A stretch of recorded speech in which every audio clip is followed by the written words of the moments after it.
ಇಂದು ನನ್ನ ಹುಟ್ಟಹಬ್ಬ. ಜನ ಸಂಭ್ರಮಿಸುತ್ತಿದ್ದಾರೆ. ಆದರೆ ಆ ಸಂಭ್ರಮಕ್ಕಿಂತ ನನ್ನೊಳಗೆ ಒಂದು ಆತಂಕ ಹೆಚ್ಚು ಕಾಡುತ್ತಿದೆ. ಕಾಲ ಬದಲಾಗಿದೆ, ಆದರೆ ನನ್ನ ಜನರ ಬದುಕಿನ ಚಿತ್ರಣ ನಾನು ಕಂಡ ಕನಸಿನಂತೆ ಬದಲಾಗಿದೆಯೇ ಎಂಬ ಪ್ರಶ್ನೆ ನನ್ನನ್ನು ನಿದ್ದೆಗೇಡಿಸ್ತಾ ಇದೆ.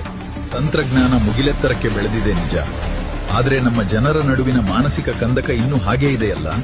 ನೀವು ಜಗತ್ತಿನ ಜೊತೆ ಸಂಪರ್ಕದಲ್ಲಿದ್ದೀರಿ, ಆದರೆ ಪಕ್ಕದ ಮನೆಯವರ ನೋವಿಗೆ ಸ್ಪಂದಿಸುವ ಮಾನವೀಯತೆಯನ್ನ ಕಳೆದುಕೊಳ್ಳುತ್ತಿದ್ದೀರಾ ಎಂಬ ಭಯ ನನ್ನನ್ನು ಕಾಡುತ್ತಿದೆ.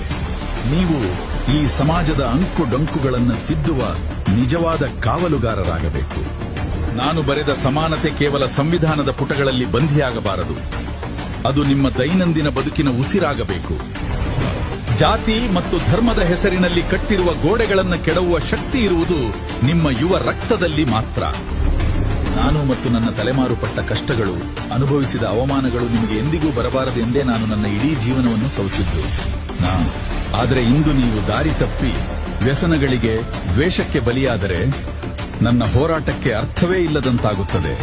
ವಿದ್ಯಾವಂತರಾಗಿ, ಸಂಘಟಿತರಾಗಿ, ನ್ಯಾಯಕ್ಕಾಗಿ ಹೋರಾಡಿ. ನಿಮ್ಮ ಭವಿಷ್ಯವನ್ನು, ಈ ದೇಶದ ಭವಿಷ್ಯವನ್ನು ನೀವೇ ನಿಮ್ಮ ಕೈಯಾರೆ ಬರೆಯಿರಿ. ಅದೇ ನೀವು ನನಗೆ ನೀಡುವ ನಿಜವಾದ ಜನ್ಮದಿನದ ಉಡುಗೊರೆ. ಜೈ ಭೀಮ್. ಇಂದು ನನ್ನ ಹುಟ್ಟಹಬ್ಬ. ಜನ ಸಂಭ್ರಮಿಸುತ್ತಿದ್ದಾರೆ. ಆದರೆ ಆ ಸಂಭ್ರಮಕ್ಕಿಂತ ನನ್ನೊಳಗೆ